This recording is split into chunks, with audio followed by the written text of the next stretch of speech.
ನಮಸ್ತೆ ಹೇಳಿ ಈಗ ಅಪೂರ 50ನೇ ಬರ್ತ್ಡೇ ಬರ್ತಾ ಇದೆ ಸರ್. ಹೇಗೆಲ್ಲ ಪ್ರಿಪರೇಷನ್ ನಡೀತಾ ಇದೆ? ಸರ್. ಇದು ಬಂದು ಸ್ಯಾಮ್ ಟೂರ್ಸ್ ಆ್ಯಂಡ್ ಟ್ರಾವೆಲ್ಸ್ ಕಡೆಯಿಂದ ಓಕೆ. ಡೆಕೋರೇಷನ್ ಮಾಡೋಕ್ಕೆ ಹೇಳಿದ್ದಾರೆ. 50ನೇ ವರ್ಷದ ಇರೋದ್ರಿಂದ ಸ್ವಲ್ಪ ವಿಶೇಷವಾಗಿ ಮಾಡೋಣ ಅಂತೇಳಿ.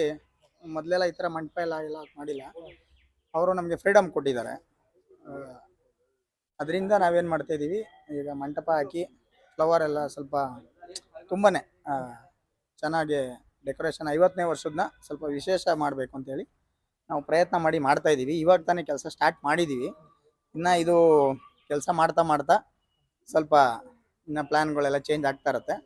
ಬಟ್ ತುಂಬ ವಿಶೇಷವಾಗಂತೂ ಇದ್ದೇ ಇರುತ್ತೆ. ಸರ್, ಇನ್ನೊಂದು 2 ದಿನ ಇದೆ.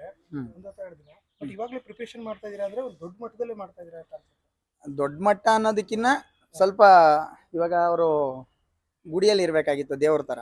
ಅದೇ ಥರ ನಾವು ಮಂಟಪದಲ್ಲಿ ಅವ್ರನ್ನ ಗುಡಿಯಲ್ಲಿ ಇಟ್ಟು ಮಂಟಪದಲ್ಲಿ ಎಲ್ಲರೂ ಮಂಟಪ ರೆಡಿ ಆಗ್ತಾ ಇದೆ. ಮಂಟಪದಲ್ಲಿ ರೆಡಿ ಇಟ್ಟು ದೇವ್ರು ಎಲ್ಲಿರ್ತಾರೆ ಹೇಳಿ, ಗುಡಿಯಲ್ಲಿ ಇರ್ತಾರಲ್ವಾ, ಅದೇ ಥರ ನಾವು ಅವ್ರನ್ನ ದೇವ್ರ ಸ್ಥಾನದಲ್ಲಿ ನೋಡೋದಕ್ಕೆ ಆಸೆ ಪಟ್ಟು ಆ ಥರ ಮಾಡ್ತಾ ಇದ್ದೀವಿ. ಇದು ಬರ್ತಾ ನೋಡೋಣ, ಇನ್ನು ಚೆನ್ನಾಗಿ ಆಗ್ತಾನೆ. ನಾವು ಸ್ವಲ್ಪ ಮಾಡ್ತಾ ಗೊತ್ತಾಗುತ್ತೆ ನಮಗೂ. ಕೆಲಸ ಪ್ಲ್ಯಾನು ಒಂದೇ ಟೈಮ್ ಮಾಡ್ಕೊಂಡು ಹೋದ್ರೂ ಗೊತ್ತಾಗಲ್ಲ. ಸ್ವಲ್ಪ ಏನು ಆ್ಯಡ್ ಮಾಡಬೇಕು, ಏನು ಮಾಡ್ತಾ ಗೊತ್ತಾಗುತ್ತೆ. ಅದರಿಂದ ಇದನ್ನ ಹೊರತುಪಡಿಸಿದ್ರೆ ಅಪ್ಪು ಅವ್ರ ಬಗ್ಗೆ ಏನು? ನಮಗೆ ಅಪ್ಪು ಅವರು ಅಂದರೆ ಯಾವಾಗಲೂ ವಿಶೇಷ, ಎಷ್ಟೋ ಜನಕ್ಕೆ ಆದರ್ಶ. ಜೊತೆಗೆ ಅವರು ಮಾಡಿರೋ ಕೆಲಸಗಳನ್ನ ಪ್ರತಿಯೊಬ್ಬರು ನೆನೆಸ್ಬೇಕು ಅಂದಾಗ, ಈ ಥರ ಕೆಲಸಗಳು ಮಾಡಿದಾಗ ಪ್ರತಿಯೊಬ್ಬರಲ್ಲೂ ಸ್ಫೂರ್ತಿ. ಅವರು ಪ್ರತಿಯೊಬ್ಬರಿಗೂ ಸ್ಫೂರ್ತಿ ಅಪ್ಪು ಅವರು. ಅದರಿಂದ ನಾವು ಸ್ವಲ್ಪ ನಮಗೆ ಸಿಕ್ಕಿರೋದನ್ನು ಅದೃಷ್ಟ ಅಂತೇಳಿ, ಆ ಒಂದು ನಮಗೇನು ಸಿಕ್ಕಿದೆಯಲ್ಲ ಕೆಲಸ, ಅದನ್ನು ಸ್ವಲ್ಪ ವಿಶೇಷವಾಗಿ ಮಾಡೋಣ ಅಂತೇಳಿ ಈ ಕೆಲಸ ಮಾಡ್ತಾ ಇದ್ದೀವಿ.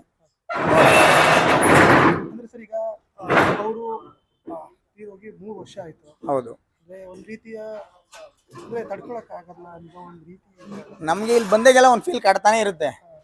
ಇವರೆಲ್ಲ ಇರ್ತಾರೆ, ಹೋಗಿದ್ದಾರೆ, ನಮ್ಮಂಥವ್ರೆಲ್ಲರೂ ಆ ಥರ. ಇಲ್ಲಿ ಸಮಾಜದಲ್ಲಿ ಎಂತೆಂಥ ಅನಾಚಾರ ಮಾಡೋರೆಲ್ಲ ಇರ್ತಾರೆ. ತುಂಬ ಒಳ್ಳೆಯವ್ರನ್ನೆಲ್ಲ ಬೇಗ ಕರ್ಕೊಂಡ್ಬಿಡ್ತಾನಲ್ಲ ಅನ್ನೋ ಫೀಲ್ ಇಲ್ಲಿ ಬಂದಾಗೆಲ್ಲ ಕಾಡ್ತಾ ಇರುತ್ತೆ ನಮಗೆ. ಹಾಗಾಗಿ ನಾವು ಈಗ ದೇವರಲ್ಲಿ ಕೇಳ್ಕೊಳ್ಳೋದು ಒಂದೇ, ಇವಾಗ ಅವ್ರಿಗೆ ಆತ್ಮಕ್ಕೆ ಶಾಂತಿ ಕೊಟ್ಟು ಮತ್ತಷ್ಟು ಈ ಥರ ಜನಗಳನ್ನ, ಅಪ್ಪು ಅಂಥವ್ರನ್ನ ಭೂಮಿ ಮೇಲೆ ಕಳ್ಸೋಕ್ಕೆ ಪ್ರಯತ್ನ ಮಾಡಪ್ಪ ಅಂತ ಕೇಳ್ಕೊಬೋದು ಅಷ್ಟೇ ಭಗವಂತನ ಹತ್ರ. ಇನ್ನೊಂದ್ಸಲ ಅಪ್ಪನೇ ಬರಲಿ ಅಂತ ಕೇಳ್ಕೊಬೇಕು. ಅದರಲ್ಲೂ ಅಣ್ಣವ್ರ ಮಗನಾಗೆ ಬರಲಿ, ಮತ್ತೊಬ್ಬರು ರಾಜ್ಕುಮಾರ್ ಬರಲಿ, ಈ ಥರ ಕೇಳ್ಕೊಬೋದು ನಾವು. ಅದನ್ನ ಬಿಟ್ಟು ಬೇರೆ ಏನು ಮಾಡೋಕ್ಕಾಗಲ್ಲ. ಭಗವಂತನಲ್ಲಿ ಕೇಳ್ಕೊಳ್ಳೋದು, ಮತ್ತೊಬ್ಬರು ರಾಜ್ಕುಮಾರ್ ಬರಲಿ, ಮತ್ತೊಬ್ಬರು ಅಪ್ಪು ಬರಲಿ, ಅವರು ಸಮಾಜಮುಖಿ ಕೆಲಸಗಳು ಮತ್ತಷ್ಟು ಜಾಸ್ತಿ ಆಗಲಿ ಅಂತ ಕೇಳಿಕೊಂಡು ನಾವು ಅವ್ರನ್ನ ನೆನಿಬೋದು ಅಷ್ಟೇ. ಈಗ ಅವರು ನಿಧನರಾದ್ಮೇಲೆ ಅವರು ಸಹಾಯಗಳು ತುಂಬಾ ಹೊರಗಡೆ ಬಂತು. ಅಂದ್ರೆ ಅವ್ರು ಮುಂಚೆ ಯಾರಿಗೂ ಏನಾದ್ರು ಸಹಾಯ ಮಾಡಿದ್ರು ಹೇಳ್ಕೊತಾ ಇರ್ಲಿಲ್ವಂತ ಸರ್. ಅದು ಹೇಳ್ತಾರಲ್ಲ ಸರ್, ಗಾದೆನೇ ಇದೆಯಲ್ಲ, ಎಲೆ ಮರೆ ಕಾಯಿ ಅಂತ. ಕೆಲವೊಬ್ರದ್ದು ಆ ಥರ, ಅವ್ರು ಮಾಡಿರೋದು ಎಡಗೈಲಿ ಮಾಡಿದ್ದು ಬಲಗೈ ಗೊತ್ತಾಗಲ್ಲ ಅಂತಾರಲ್ಲ, ಆ ಥರದಲ್ಲಿ ಅಪ್ಪು ಅವರು ಮೊದಲಿಗರು ಕರ್ನಾಟಕದಲ್ಲಿ, ನಮಗೆ ಗೊತ್ತಿರೋ ಥರ. ಹಾಗಾಗಿ ನಾವು ಅವ್ರಿಗೆ ಯಾವಾಗಲೂ ವಿಶೇಷ ಗೌರವ ಕೊಡಲೇಬೇಕು. ವಿಶೇಷವಾಗಿ ಅವ್ರನ್ನ ನೆನೀತಾನೆ ಇರಬೇಕು. ಮತ್ತಷ್ಟು ಈ ಯೂತ್ಸ್ ಏನಿದೆಯಲ್ಲ, ಅವ್ರಿಗೆಲ್ಲ ಅವ್ರನ್ನ ಆದರ್ಶವಾಗಿ ಇಟ್ಕೊಂಡು ಬಾಳಿ ಬದುಕಿ ಭೂಮಿ ಮೇಲೆ ಅಂತಲೂ ನಾವು ಹೇಳ್ಬೋದು. ನಾವು ಕೂಡ ಅದೇ ಥರ ಬದುಕೋ ಪ್ರಯತ್ನ ಮಾಡಬೇಕು. ಅವ್ರು ಮಾಡಿರೋ ಒಳ್ಳೆ ಕೆಲಸಗಳನ್ನ ಯಾವತ್ತೂ 4 ಜನಕ್ಕೆ ತಿಳಿಸುವಂಥ ಕೆಲಸಗಳು ಆಗಬೇಕು. ಜೊತೆಗೆ ಅವ್ರ ಥರ ಬದುಕುವಂಥ ಪ್ರಯತ್ನನ ಎಲ್ಲರೂ ಮಾಡಬೇಕು ಅಂತ ನನ್ನ ಆಸೆ.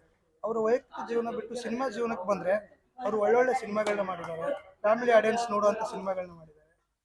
ಅದ್ರ ಬಗ್ಗೆ ಇವತ್ತಿನ ಕೆಲವೊಂದು ಸಿನಿಮಾಗಳು ನಿಮಗೆ ಗೊತ್ತಿದೆ. ಅಂಥದ್ರಲ್ಲಿ ಅವರು ಆಯ್ಕೆ ಮಾಡ್ಕೊಂಡಂಥ ಸಿನಿಮಾಗಳು ಕೆಲವೊಂದರಲ್ಲಿ ಸಮಾಜಕ್ಕೆ ಯಾವ ಥರ ಗೈಡ್ ಮಾಡಬೇಕು ಅಂತ ಅವ್ರನ್ನ ಮೊದಲೇ ತಿಳ್ಕೊಂಡು ಪ್ರಿಪ್ರೇಷನ್ ಮಾಡ್ಕೊಂಡೇ ಮಾಡಿದ್ದಾರೆ ಅಂತ ನಾವು ಅನ್ಕೊತೀವಿ. ಹಾಗಾಗಿ ಅವ್ರು ಯಾವಾಗಲೂ ವಿಶೇಷವಾಗೇ ಇರ್ತಾರೆ. ಸಿನಿಮಾಗಳಾಗ್ಬೋದು, ಅವ್ರ ವೈಯಕ್ತಿಕ ಜೀವನ ಆಗ್ಬೋದು, ಮತ್ತು ಏನೇ ಆಗಿರ್ಬೋದು, ಅವರು ಅಪ್ಪೋರು ಯಾವತ್ತೂ ಕರ್ನಾಟಕಕ್ಕೆ ಅಪ್ಪೋರೆ. ಅವ್ರನ್ನ ಬಿಟ್ಟರೆ ಬೇರೆ ಯಾರೂ ಇರಲ್ಲ. ಆ ಥರ ನನ್ನ ಅಭಿಪ್ರಾಯ.